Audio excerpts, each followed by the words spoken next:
Hi friends, welcome to my YouTube channel. ಎಲ್ರಿಗೂ ಸಂಕ್ರಾಂತಿ ಹಬ್ಬದ ಶುಭಾಶಯಗಳು. ನಾನಿವತ್ತು ಸಂಕ್ರಾಂತಿ ಸ್ಪೆಷಲ್ ಎಳ್ಳು ಬೆಲ್ಲನ ಹೇಗೆ ಮನೇಲೇ ಪ್ರಿಪೇರ್ ಮಾಡ್ಕೊಳ್ಳೋದು ಅಂತ ನಾನು ನಿಮಗೆ ತೋರಿಸ್ಕೊಡ್ತೀನಿ. ಇವಾಗ ನೋಡಿ, ನಾನಿಲ್ಲಿ ಕೊಬ್ಬರಿ ತಗೊಂಡಿದ್ದೀನಿ. ಈ ಕೊಬ್ಬರಿ ಅಳತೆ ಗೊತ್ತಾಗಲ್ಲ ನಿಮಗೆ. ಫಸ್ಟು ಇದ್ರ ಮೇಲ್ಗಡೆ ಇರೋದೆಲ್ಲ ಕ್ಲೀನಾಗಿ ತೆಗಿಬೇಕು. ಈ ಕಪ್ಪಗಿರೋದೆಲ್ಲ ಫಸ್ಟು ತೆಗ್ದು ಸಣ್ಣ ಸಣ್ಣದಾಗಿ ಕಟ್ ಮಾಡ್ಕೋಬೇಕು. ಇದು ತೆಗಿಯೋದು ತುಂಬ ಜನ ಏನು ಮಾಡುತ್ತಾರೆ ಅಂತಂದರೆ, ಇದೆಲ್ಲ ತೆಗಿಯೋದು ಕಷ್ಟ, ಹೇಗೆ ತೆಗಿಯೋದಪ್ಪ, ಈ ರಿಸ್ಕ್ ಎಲ್ಲ ಬೇಡ ಅಂತ ಹೇಳ್ಬಿಟ್ಟು ಹೊರಗಡೆ ತಗೋತಾರೆ. ಬಟ್ ಆದರೆ ನಾನು ಈಸಿ ಮೆಥಡಲ್ಲಿ ಈ ಮೇಲ್ಗಡೆ ಇರೋ ಕಪ್ಪೆಲ್ಲ ಹೇಗೆ ತೆಗಿಯೋದು ಕೊಬ್ಬರಿದು ಅಂತ ಅಂದ್ಬಿಟ್ಟು ಸಿಪ್ಪೆ ಎಲ್ಲ ತೋರಿಸ್ತೀನಿ ಇವಾಗ ನಿಮಗೆ. ಇವಾಗ ನೋಡಿ, ಇದರಲ್ಲೂ ತೊಗೋಬೋದು. ಇದರಲ್ಲಿ ನಿಮಗೆ ಕಷ್ಟ ಆಗುತ್ತೆ ಅಂತಂದರೆ ನೀವಿದು ಕೈ ತುರಿಯೋದಿರುತ್ತಲ್ಲ, ಇದರಲ್ಲಾದರೂ ನೀವು ಯೂಸ್ ಮಾಡಿ ತೆಗಿಬೋದು. ಇವಾಗ ನಾನು ಎರಡರಲ್ಲೂ ನಿಮಗೆ ತೋರಿಸ್ಕೊಡ್ತೀನಿ. ಅದಕ್ಕೂ ಮುಂಚೆ ಒಂದು ನ್ಯೂಸ್ ಪೇಪರ್ ಹಾಕೋಬಿಡಿ. ಕೊಕೊನಟ್ಟಲ್ಲಿ, ಇದು ಡ್ರೈ ಕೊಕೊನಟ್ಟಲ್ಲಿ ತುಂಬ ಆಯಿಲ್ ಇರೋದ್ರಿಂದ ಶೆಲ್ಫ್ಗೆಲ್ಲ ಆಗಿಬಿಡುತ್ತೆ, ಎಣ್ಣೆ ಆಗಿಬಿಡುತ್ತೆ. ಅದಕ್ಕೆ ನೋಡಿ ಈ ಥರ ಎರ್ಜಿಟ್ಕೊಂಡು ಈ ಥರ ಸ್ವಲ್ಪ ಪ್ರೆಸ್ ಮಾಡಬೇಕಷ್ಟೇ. ಸ್ವಲ್ಪ ಟಫ್ ಇದೆ ಅಂತ ಅನಿಸುತ್ತೆ ನಿಮಗೆ.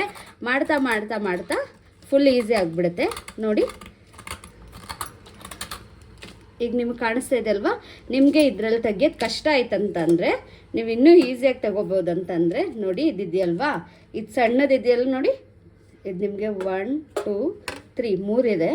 ಬಟ್ ಆದರೆ ನೀವು ತುಂಬ ಚಿಕ್ಕದು ಯಾವುದಿದೆ ಅದನ್ನು ತಗೊಂಡು ಈ ಥರ ಎಡ್ಜಿಟ್ಕೊಂಡು, ಬೇರೆ ಕೊಬ್ಬರಿಲಿ ತೋರಿಸ್ತೇನೆ ನಿಮಗೆ, ಅದಕ್ಕೂ ಇದಕ್ಕೆ ಏನು ಡಿಫ್ರೆನ್ಸ್ ಅಂತ ಗೊತ್ತಾಗುತ್ತೆ.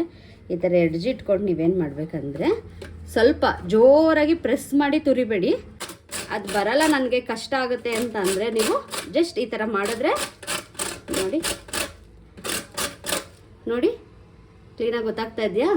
ಈ ಥರ ನಾನು ಎಲ್ಲ ಕೊಬ್ಬರಿಗಳನ್ನೂ ನಿಮಗೆ ಎಷ್ಟು ಕ್ವಾಂಟಿಟಿ ಬೇಕು ಅಷ್ಟನ್ನ ನೀವು ಕಟ್ ಮಾಡ್ಕೋಬೇಕು. ಸಿಪ್ಪೆ ಎಲ್ಲ ತೆಗ್ದು ನಾನು ಹೇಗೆ ಕಟ್ ಮಾಡೋದಂತ ತೋರಿಸ್ತೀನಿ. ಅದಕ್ಕೂ ಮುಂಚೆ ಈ ಸಿಪ್ಪೆ ಎಲ್ಲ ಇವಾಗ ಕ್ಲೀನಾಗಿ ನಾನು ತೊಗೊಂಡು ಬರ್ತೀನಿ.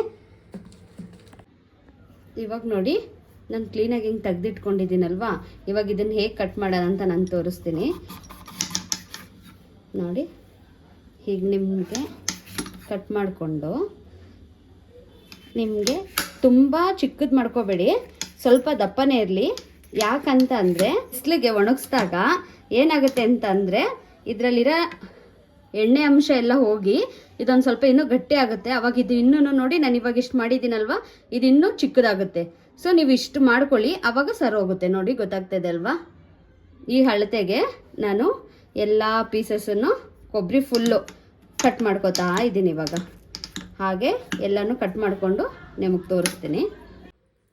ಇವಾಗ ನೋಡಿ, ನಾನು ಕ್ಲೀನಾಗಿ ಕಟ್ ಮಾಡಿ ಇಟ್ಕೊಂಡಿದ್ದೀನಿ ನೋಡಿ. ಸ್ವಲ್ಪ ದಪ್ಪನೇ ಕಟ್ ಮಾಡಿ ಇಟ್ಕೊಂಡಿದ್ದೀನಿ. ಇದನ್ನು ನಾವೇನು ಮಾಡಬೇಕಂದ್ರೆ, ಈ ಥರ ನ್ಯೂಸ್ ಪೇಪರ್ಗೆ ಹಾಕಿಬಿಟ್ಟು ಒಂದು 3 ದಿನದಿಂದ 4 ದಿನದವರೆಗೆ ಚೆನ್ನಾಗಿ ಬಿಸಿಲಲ್ಲಿ ಒಣಗಿಸ್ಬೇಕು ನೋಡಿ. ನಿಮಗೆ ಕಾಣಿಸ್ತಾ ಇದೆ ಆಲ್ರೆಡಿ ಪೇಪರ್ಗೆ ಎಣ್ಣೆ ಎಲ್ಲ ಹೇಗಾಗಿದೆ ಅಂತ. ಇದರಲ್ಲಿರೋ ಎಣ್ಣೆ ಎಲ್ಲ ಚೆನ್ನಾಗಿ ಬಿಸಿಲಲ್ಲಿ ಒಣಗಿದ ಮೇಲೆ ಇನ್ನೂ ಇದು ಗರಿಗರಿಯಾಗುತ್ತೆ. ಆವಾಗಲೇ ನಮಗೆ ಎಳ್ಳು ಬೆಲ್ಲ ಮಿಕ್ಸ್ ಮಾಡುವಾಗ ತುಂಬ ಟೇಸ್ಟಿಯಾಗಿ ಬರುತ್ತೆ. ಇನ್ನೊಂದೇನು, ಈ ಥರ ಒಣಗಿಸೋದ್ರಿಂದ ನಮಗೆ ಬೆನಿಫಿಟ್ಸ್ ಅಂದರೆ, ನಾವು ಏರ್ ಕಂಟೈನರ್ ಬಾಕ್ಸಲ್ಲಿ ಹಾಕಿ ಇಟ್ಬಿಡ್ತೀವಲ್ವ, ಎಲ್ಲ ಮಿಕ್ಸ್ ಮಾಡಿಬಿಟ್ಟು ಆವಾಗ ಬುಸ್ಟ್ ಬಂದುಬಿಡುತ್ತೆ, ಸ್ಮೆಲ್ ಬರುತ್ತೆ. ಇದನ್ನು ಚೆನ್ನಾಗಿ ಬಿಸಿಲಲ್ಲಿ ಒಣಗಿಸೋದ್ರಿಂದ ನಮಗೆ ಆ ಥರ ಪ್ರಾಬ್ಲಮ್ ಏನೂ ಆಗೋಲ್ಲ. ಎಷ್ಟು ದಿನ ಬೇಕಾದರೂ ಅಷ್ಟು ದಿನ ನಾವು ಸ್ಟೋರ್ ಮಾಡಿ ಇಟ್ಕೋಬೋದು. ಇವಾಗ ಇದನ್ನು 3 ರಿಂದ 4 ದಿನ ಒಣಗ್ಸೋಕ್ಕೆ ಇಡ್ತೀನಿ. ನಾನು ಅವತ್ತು ನಿಮಗೆ ಕಟ್ ಮಾಡಿ ತೋರಿಸ್ದೆ ಅಲ್ವಾ ನೋಡಿ, ಬಿಸಿಲಲ್ಲಿ ಒಣಗಿದ ಮೇಲೆ ನನಗೆ ಈ ಗ್ಲಾಸಲ್ಲಿ 3 ಗ್ಲಾಸಷ್ಟು ಕೊಬ್ಬರಿ ಸಿಕ್ಕಿದೆ ಇವಾಗ ನೋಡಿ. ಇವಾಗ ಇದನ್ನು ಸೈಡ್ಗೆ ಇಟ್ಕೋತೀನಿ. ಇದೇ ಸೇಮ್ ಗ್ಲಾಸಲ್ಲೇ ನಾನು 2.5 ಗ್ಲಾಸಷ್ಟು ಕಡಲೆಕಾಯಿ ಬೀಜ ತೊಗೊಂಡಿದ್ದೀನಿ. ಇದನ್ನು ಚೆನ್ನಾಗಿ ಹುರ್ಕೊಂಡು ಬರೋಣ ಇವಾಗ ನೋಡಿ. ಸ್ಟವ್ ಮೇಲೆ ಬಾಣಲಿ ಇಟ್ಕೊಂಡು ಕಡಲೆಕಾಯಿ ಬೀಜ ಹಾಕ್ಕೊಂಡಿದ್ದೀನಿ. ಹೈ ಫ್ಲೇಮಲ್ಲಿ ಕಡಲೆಕಾಯಿ ಬೀಜನ ರೋಸ್ಟ್ ಮಾಡೋಕ್ಕೆ ಹೋಗಬೇಡಿ. ಲೋ ಫ್ಲೇಮಲ್ಲೇ ಕಲರ್ ಚೇಂಜ್ ಆಗೋವರೆಗೆ ಚೆನ್ನಾಗಿ ಇದನ್ನು ಉರಿಬೇಕು. ಇವಾಗ ನಾನು ನೋಡಿ, ಲೋ ಫ್ಲೇಮಲ್ಲೇ ನಾನು ಕಡಲೆಕಾಯಿ ಬೀಜನ ಚೆನ್ನಾಗಿ ಉರಿತಾ ಇದ್ದೀನಿ. ಇವಾಗ ಲೋ ಫ್ಲೇಮಲ್ಲೇ ಕಡಲೆಕಾಯಿ ಬೀಜನ ಚೆನ್ನಾಗಿ ಹುರ್ಕೊಂಡು ಬರೋಣ. ಇವಾಗ ನೋಡಿ, ಇಷ್ಟು ಕೆಂಪಾಗಿದೆ. ಸಿಮ್ಮಲ್ಲೇ ಹುರ್ಕೊಳ್ಳಿ. ಸಿಮ್ಮಲ್ಲೇ ಹುರಿದು ನಾನು ಇಷ್ಟು ಕೆಂಪಾಗಿದೆ. ಇವಾಗ ಇದನ್ನು ನಾನು ಬೇರೆ ಒಂದು ಪ್ಲೇಟು, ಒಂದು ಮೊರ ಏನಕ್ಕಾದರೂ ಹಾಕಿ ಇದನ್ನು ಹಾರ್ಲಿಕ್ಕೆ ಬಿಡೋಣ. ಇವಾಗ ನೋಡಿ ನಾನು ಒಂದು ಮುರುಕು ಹಾಕ್ಕೊಂಡಿದ್ದೀನಿ, ಇದು ಬೇಗ ಆರಲಿ ಅಂತ. ಇದು ಆರೋವರೆಗೆ ನೋಡಿ ನಾನು ಇಲ್ಲಿ ಇದೇ ಗ್ಲಾಸಲ್ಲಿ, ಸೇಮ್ ಗ್ಲಾಸಲ್ಲೇ 2 ಗ್ಲಾಸಷ್ಟು ಎಳ್ಳು ತೊಗೊಂಡಿದ್ದೀನಿ. ಇವಾಗ ಇದನ್ನು ಚೆನ್ನಾಗಿ ಹುರ್ಕೊಂಡು ಬರೋಣ. ನೋಡಿ ಅದೇ ಬಾಣಲಿಗೆ ಎಳ್ಳು ಹಾಕ್ಬಿಟ್ಟು ನಾನು ಇದನ್ನು ಅಷ್ಟೇ ಹೈ ಫ್ಲೇಮ್ ಇಟ್ಕೋಬೇಡಿ, ಲೋ ಫ್ಲೇಮಲ್ಲೇ ಚೆನ್ನಾಗಿ ಒಂದು 5 ನಿಮಿಷ ಹುರ್ಕೊಂಡು ಬರೋಣ. ಇವಾಗ ನೋಡಿ ಇದನ್ನು ಚಟಪಟ ಚಟಪಟ ಅನ್ನೋ ಥರ ಕಲರ್ ಚೇಂಜ್ ಆಗಿದೆ. ಎಳ್ಳು ಹಳ್ಳಿರುತ್ತೆ, ನಿಮಗೆ ಗೊತ್ತಾಗುತ್ತಲ್ವಾ? ಆ ಟೈಮಲ್ಲಿ ಸ್ಟವ್ ಆಫ್ ಮಾಡ್ಕೊಳ್ಳಿ. ಇವಾಗ ಇದನ್ನು ಇದೇ ಬಾಣಲಿಲಿ ಬಿಟ್ಟರೆ ಕಪ್ಪಾಗ್ಬಿಡುತ್ತೆ, ಅದಕ್ಕೆ ನಾನು ಇದನ್ನು ಒಂದು ಮುರುಕು ಹಾಕೋತಾ ಇದ್ದೀನಿ. ನೋಡಿ ಇವಾಗ ಇದನ್ನು ಕಂಪ್ಲೀಟಾಗಿ ಆರಕ್ಕೆ ಬಿಡೋಣ. ಕೈ ಬೀಜ ಎಲ್ಲ ಕ್ಲೀನಾಗಿ ಸಿಪ್ಪೆ ಎಲ್ಲ ತೆಗ್ದು ಬೇಳೆ ಬೇಳೆ ಮಾಡಿ ಇಟ್ಕೊಂಡಿದ್ದೀನಿ. ನೋಡಿ ಈ ಗ್ಲಾಸಲ್ಲಿ ನಾನು 2 ಗ್ಲಾಸು ಬೆಲ್ಲನ ಸಣ್ಣ ಸಣ್ಣ ಕಟ್ ಮಾಡಿ ಒಣಗಿಸಿ ಇಟ್ಕೊಂಡಿದ್ದೀನಿ. ಸೇಮ್ ಮೆಜರ್ಮೆಂಟ್ ಗ್ಲಾಸಲ್ಲೇ 2 ಗ್ಲಾಸು ಹುರ್ಗಡ್ಲೆ ತೊಗೊಂಡಿದ್ದೀನಿ. 1 ಬೌಲಷ್ಟು ಜೀರಿಗೆ ಪೆಪ್ಪರ್ಮೆಂಟ್. ನಾನು ಆವಾಗಲೇ ತೋರಿಸಿದ್ನಲ್ಲ ಎಳ್ಳೆಲ್ಲ ಕ್ಲೀನಾಗಿ ಹುರಿದಿರೋದು, ಇದು ನೋಡಿ ಕಂಪ್ಲೀಟಾಗಿ ತಣ್ಣಗಾಗಿದೆ. ಇವಾಗ ಒಂದು ಮಿಕ್ಸಿಂಗ್ ಬೌಲ್ ತೊಗೊಂಡಿದ್ದೀನಿ. ನಾನು ಒಂದೊಂದೇ ಇಂಗ್ರೀಡಿಯೆಂಟ್ಸ್ನ ಆ್ಯಡ್ ಮಾಡ್ತಾ ಹೋಗ್ತೀನಿ.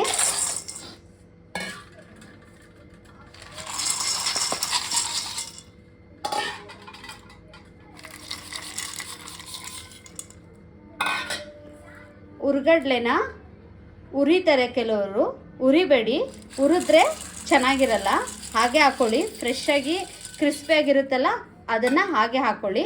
ಇವಾಗ ಇದಕ್ಕೆ ಈ ಎಳ್ಳು ಹಾಕ್ತಾ ಇದ್ದೀನಿ.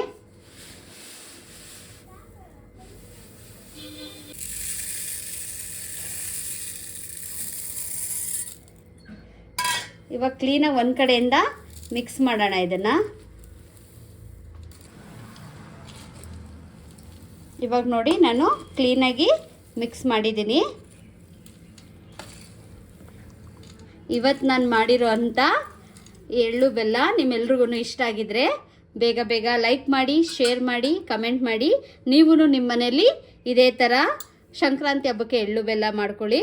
ಎಲ್ರಿಗೂ ಇಷ್ಟ ಆಗಿದೆ ಅಂತ ನಾನು ಭಾವಿಸ್ತೀನಿ. Bye friends.